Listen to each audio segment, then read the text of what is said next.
நம்மாழ்வார் ஐயா மேடைகள்ல பேசும்போது ஆயிரக்கணக்கான மக்களையும் விவசாயிகளையும் ஒரே ஒரு கேள்வி கேட்டு அப்படியே நிக்க வச்சிருக்காரு. அப்படி அவர் என்ன கேள்விதான் கேட்டிருப்பாரு? இனி வரும் காலங்கள்ல நம்மாழ்வார் பார்த்தனா அப்கமிங் டேஸ்ல நிறைய வீடியோ போஸ்ட் பண்ணலான்னு இருக்கேன். என்ன ஒரு ஃபாலோ மட்டும் பண்ணிக்கோங்க. அப்படி அவரு ஒரு கேள்வி கேட்டு பல்லாயிரக்கணக்கான மக்களையே இயற்கை விவசாயத்துக்கு மாத்தினாரு.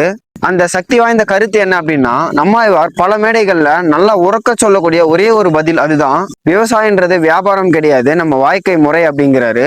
ரசாயன உரங்களை போட்டு மண்ணை கொல்றதுன்றது குழந்தைகள் சாப்பிடக்கூடிய சாப்பாட்டுல விஷத்தை கலந்து ஊட்டுறதுக்கு சமம் அப்படின்னு சொல்றாரு.